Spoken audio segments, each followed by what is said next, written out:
Эрүүл байна уу? Эм цамын байна. Тэгэхээр энэ удаатай зүрхний өвдөлт яагаад 100 гар тал мөрлөө дамждаг зүрхний өвдөлт ямар онцлогтой талаар та бүхэн дэлгэрэнгүй мэдээлэл өгье. Тэгэхээр өвдөлт бол одоо хүний биеийн бүтэн зүйл ажиллагаа алдагдав.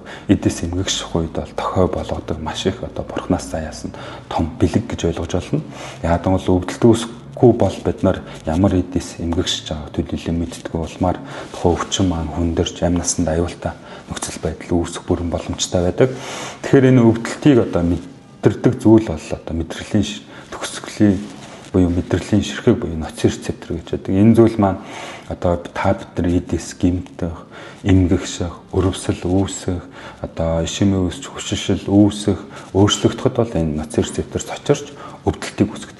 Энэ ноци рецептор буюу мэдрэлийн ширхэг маань рефлексийн нумаар дамжиж эрх тархины бор гатрахт буюу бидний одоо субъектив байдлаар мэдрэмж төрдөг гэсэн. Тэрнээс биш өвдөлт бол ийм бодиттой объектив зүйл ерөөсөө биш. Одоо бидний энэ одоо эрх тархины бор гатрах төр сэрэл нийлбэрс. За энэ хэсэг өвдөд байна да, эвгүй болоод байна да гэх мэт мэдээлэл одоо хүний биед өгчөд гэсэн. За энэ мэдээллийг авсан даруйдаа бид нар арга хэмжээ авдаг те. Өвдөлт намдах юм, уух юм уу, эсвэл зүрхний шим юм уу, эсвэл хилэн дор валидол тавих юм уу, эсвэл мэрэгжлийн эмчт үзүүлдэг те. Тийм учраас энэ өвдөлтийг бол одоо бурхнаас одоо бэлгэлсэн хүний одоо альва өвчин эмгээг үүсч хөгжих баг дээр мэддэг бэлэг хэмээн ойлгож болно.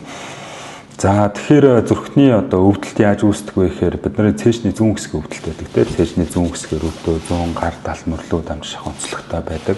За энэ маань зөвхөн зүрх гэлтгүй одоо хавирга завсны мэдрэл цочрох цээжний зүүн хэсгийн зүйлүүдийн гэмтэл зүүн хэсэгт байгаа уушигчны өөрчлөлт гэх мэтэр бол цээжний зүүн хэсгийн өвдөлт бол олон эмгэгүүдээс үүсдэг. За тэгэхээр энэ эмгэгүүдийг бид нар одоо ялгаж мэдчих хэрэгтэй. За зүрхний өвдөлт бол ямар онцлогтой байдаг вэ гэхээр энэ рефлексийн ном маань одоо хүзүүнээс 5-аас 7 ноголом дээр цааш дамжаад зүрлэг үүсгээд дээшээ эрх тархины гадруу явдаг. За энэ одоо мэдрэл багслагдаж явах зүрлэг үүсгэхдээ бидний одоо 100 гар дал мөрийг хамарсан мэдрэлийн ширхэгтэй багслагддаг. Тийм учраас одоо цээжний өвдөлт бол хүчтэй байдаг тийм. Одоо зарим бол тэсхий аргагүй. Энэ бол хүчтэй өвдөлт үүсгэж байгаа учраас энэ одоо багслагдсан мэдрэлийг бас тодорхой хэмжээгээр цочроодог. Ийм учраас энэ мэдрэл цочирсан даруйдаа бас өвдөлт үүсэж байгаа юм шиг мэдрэмж төрдөг гэсэн. Өөрөөр хэлбэл 100 гар даагдахгүй бадаарч эвгүй болгож өвддөг. Одоо дар мөл рүү энэ өвдөлт дамжих ийм онцлогтой байдаг. Тийм болохоор одоо зүрхний өвдөлт бол зөвхөн цээжний зүүн хэсэг зүрх орчин хүчтэй базалж өвдөхөөс гадна 100 гар тал мөрлөө дамждаг.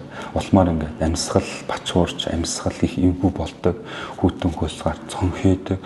Улмаар зүрх маань тогтворгүй болсноос болоод зүрхний даралт цохилт бол хэлбэлцдэг. Тийм онцлогтой. Энэ үед бол ер нь бол зүрхний эмчт очиж зүрхний цахилгаан бичлэг хийлгэж дараачид тусламж үйлчлэг авах нь зөв юм болов уу гэж боддог.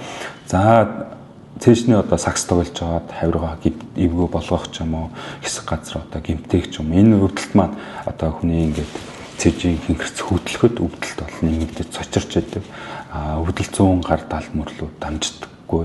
Зүрхний цогцолтод өөрчлөгдөж хэлбэлцдэггүй, амьсгал бачуурч хүүтэн хөл гардаггүй онцлогтой. Яг хэсэг газар л одоо гэмтсэн хэсэгтэр л өвддөг. Тэгэхээр бид нар одоо альва өвчнийг одоо тэр өвчнийг өөрөө л өвдсөн учраас эрүүл мэндийн боловсрал эрт илрүүлэг бас чухал шүү гэдгийг та бүхэнд хэлмээр байна. Тэгээд дараа нь уулзтлаа баяр та.